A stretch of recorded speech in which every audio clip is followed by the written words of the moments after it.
Good morning বন্ধুরা, কেমন আছো তোমরা সবাই? আশা করি সবাই খুব খুব খুব ভালো আছো। আমরাও সবাই খুব খুব খুব ভালো আছি। তো আজকে ব্লগটা এখান থেকে স্টার্ট করছি। আর হ্যাঁ, তোমাদের সবাইকে অনেক অনেক অনেক স্বাগত আমাদের চ্যানেলে মুখার্জি ফ্যামিলি ব্লগসে। তো এখন কটা বাজে? এখন 11:30 মতো বাজে। তো আমি ব্লগটা এখন থেকে স্টার্ট করছি। এখনো কিছুটা পড়াশোনা বাকি রয়েছে বলেও পড়াশুনো করছে। আর কোথাবে তাড়াহুড়ো ছিল বলে ও তাড়াতাড়ি খেয়ে চলে গেছে। তো সকালবেলাটা আজকে এত তাড়াহুড়ো কেটেছে যে ঘরদোর এখনো গোছানো হয়নি, পরিষ্কারও হয়নি, শুধু রান্না বান্না করে দিয়েছি। আর এত তাড়াহুড়ো করেছি যে তোমাদেরকে শেয়ার করতেও পারছি না। তো আজকে আমি করেছিলাম শুক্তো, করেছিলাম চিকেন আর চাটনি। তো যাই হোক, এখন ছেলে পড়াশোনা করছে, পড়াশোনা করে নিয়ে একটু ঘরদোর গোছাবো। তো আজকে ভাবলাম যে তোমাদের অন্যদিন তো রান্না শেয়ার করি, আজকে ভাবলাম যে আমি আর কি কি করি সেগুলো শেয়ার করি। না হলে তোমরা হয়তো ভাবতেই পারো যে আমরা শুধু খাই আর মনে শুয়েই থাকি। তো যাই হোক, আর কিভাবে কি কাজগুলো ম্যানেজ করি তোমাদের সাথে অবশ্যই শেয়ার করব। এই যে পাখুমের এখনো সব লেখা কমপ্লিট হয়নি, বুঝতেই পারছো। এই যে ওর লেখা দেখো, ওর হ্যান্ডরাইটিং দেখো। আজকে কিন্তু পাখুম মন দিয়ে পড়াশোনা করেছে। কেন বলো তো? কারণ পাপাই স্কুলে খাতা জমা দিতে গেছিল, যদি ম্যাডাম চলে আসে সেই ভয়টা আজকে পড়াশুনো করছে মন দিয়ে। ঠিক আছে? আর তাই তো পাখুম? ওই দেখো, আজকে মন দিয়ে পড়াশোনা করেছে, ভালো বলেছে। গতকাল বলেছে মাম্মা আমি কালকে থেকে ভালো ছেলে হয়ে যাব। তো ভালো ছেলে হয়ে মন দিয়ে পড়াশোনা করছে।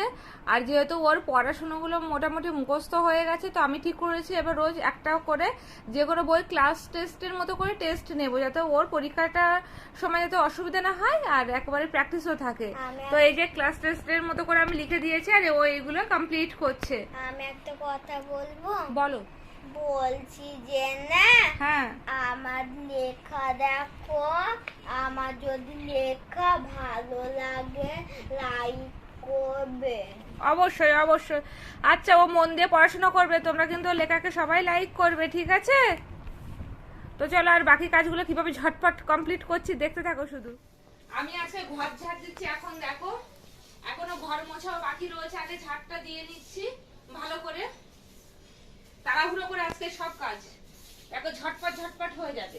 যদিও আমাদের ঘর বিশাল বড় তাও নয়, তবুও যতটুকুই আছে তাই তাড়াহুড়ো করে করছি। কারণ ছেলের তো কাজ থাকে, বুঝতেই পারছো, যাদের ঘরে বাচ্চা আছে তারা খুব ভালো রকম জানো বাচ্চা ঘরে থাকা মানে কত কাজ আর কতবার করে ঘর ঝাড় দিতে হয়। তো আমি তাড়াহুড়ো করছি, ঘর ঝাড় দিয়ে নিচ্ছি। এবার ঘরটাও মুছবো, ঘর মুছে টুছে বাকি কাজগুলো করবো ঝটপট করে। তো আমার ঘর ঝাড়টা অলমোস্ট শেষ হয়ে গেল। বারান্দাটা তো জল দিয়ে ধুয়ে দিই, জানো তো, একটু ঝাঁটা দিয়ে নোংরাগুলো ফেলে দেবো, দিয়ে ছোট্ট বারান্দা সেটাকে আমি জল দিয়ে ধুয়ে দেবো, ঠিক আছে? তো আমার তো ঘরটা ঝাড় দেওয়া হয়ে গেছে। এবার কি করে ঘর মুছছি তোমাদের সাথে অবশ্যই শেয়ার করছি। এবার আমি তাড়াহুড়ো করে ঘর মুছে নিচ্ছি। ঘর মুছে আমার স্টার্ট হয়ে গেছে। আমি বসে বসে ঘর মুছি, কোসব বলে বসে বসে নাকি ঘর মুছলে পেটের ব্যায়াম হয়। তো আমি যখনই ঘর মুছি না কেন আমি বসেই ঘর মুছি।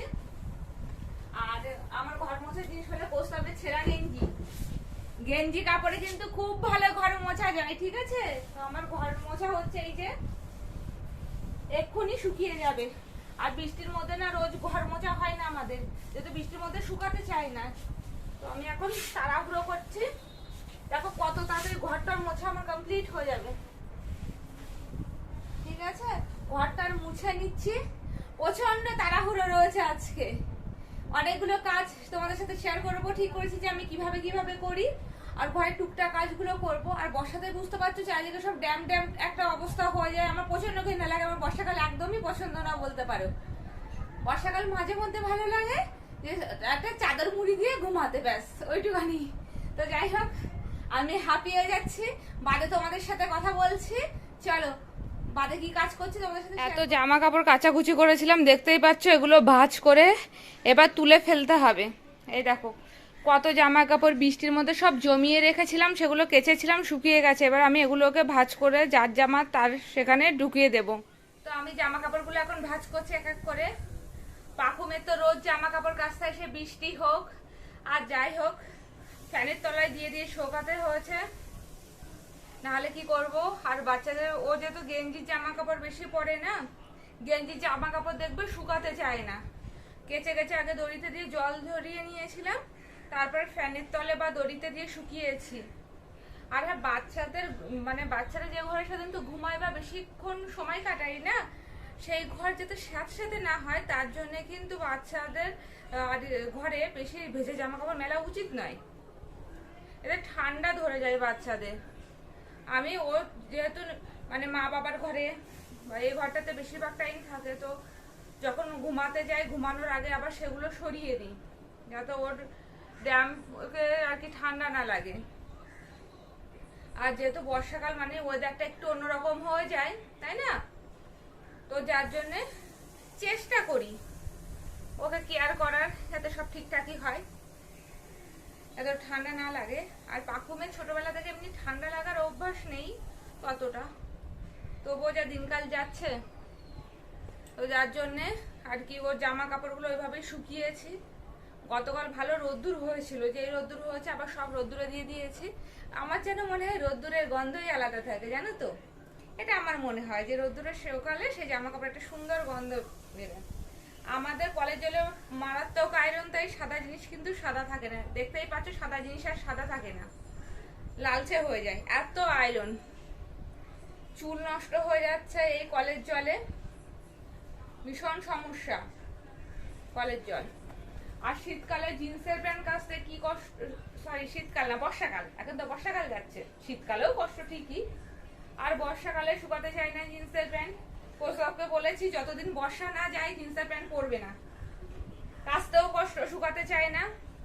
4 দিন ধরে একটা জিন্সের প্যান্ট শুকিয়েছি, তো ওকে বলেছি যে তুমি জিন্সের প্যান্ট পরবে না বর্ষাকালটা, এমনি প্যান্ট পরবে, আবার যখন বর্ষা চলে যাবে রোদ্দুর উঠবে তখন জিন্সের প্যান্ট পরো।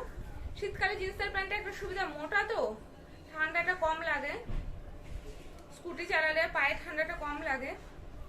কিন্তু শীতকালেও কাচতে কষ্ট, যেহেতু জল ঘাটতে হয় বেশি, কিন্তু কি আর করা যাবে। তো যাই হোক, এই দেখো আমি ছেলে জামা কাপড়গুলো আলাদা করে পাট করে ভাঁজ করেছি, ছেলে জায়গায় রেখে দেবো।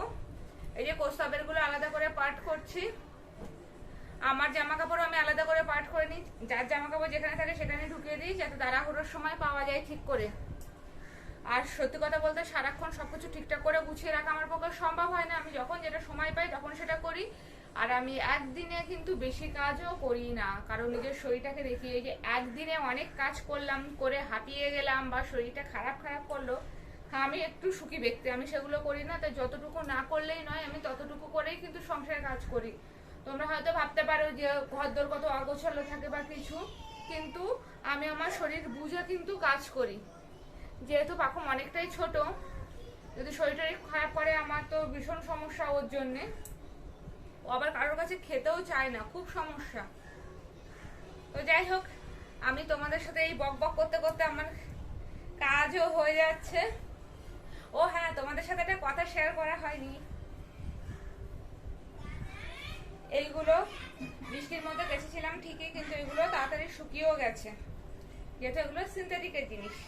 আমি একদিন কিন্তু এর মধ্যে বৃষ্টিতে বেরিয়েছিলাম, রাতের বেলায় মারাত্মক বৃষ্টি। কোস্তাবকে অনেকদিন ধরে বলছে এটা রেইনকোট কেন, কিছুতেই রেইনকোট কিনছিল না। লাস্টে বৃষ্টির মধ্যে ওর সাথে বেরিয়েছি স্কুটি করে, আর বৃষ্টি ভিজেছি, অনেক বছর বাদে বৃষ্টি ভিজেছি।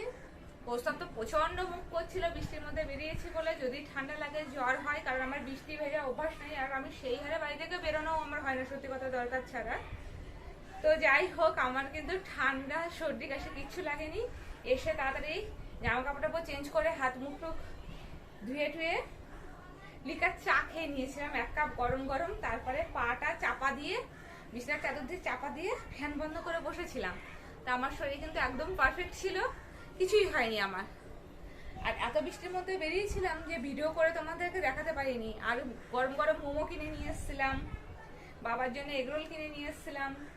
অনেকদিন বাদে মোমো খেলাম বাড়িতে নিয়ে এসে, বৃষ্টির মধ্যে গরম মোমো। সেদিনকে রাতেবেলা ডিনারে আর কিছু করেই নিয়ে আমরা মোমোই খেয়ে নিয়েছিলাম। মাও বললো মোমো খাবে, পাখুমো মোমো খেতে ভালোবাসে। তো যাই হোক, সেদিনকে ডিনারটা কিন্তু মোমো দিয়ে হয়ে গেছিলো, মোমো ডিনার হয়ে গেছিলো আমাদের সবাই।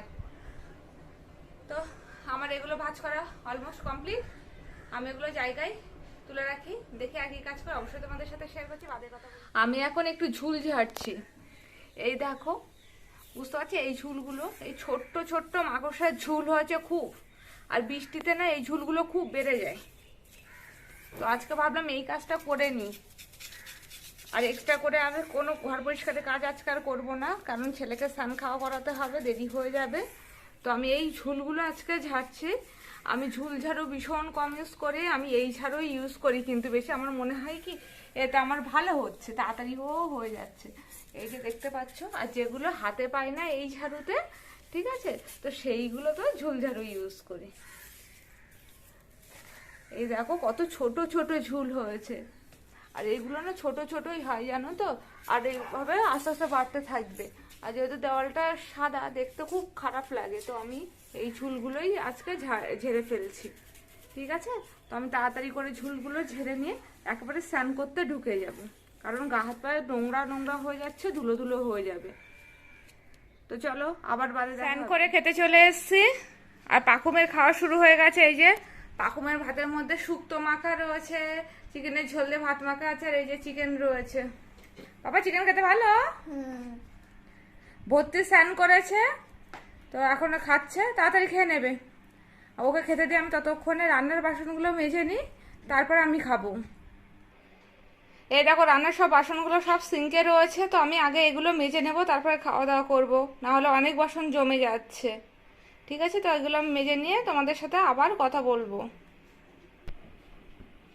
আমার বাসন মাজা কমপ্লিট হয়ে গেছে, পাকুমের এখনো খাওয়া চলছে। কতক্ষণ লাগবে তোর, আর কতক্ষণ লাগবে? ঘন্টার পর ঘন্টা চলবে ওর খাওয়া, আমরা খাওয়া দাওয়া করে নিই।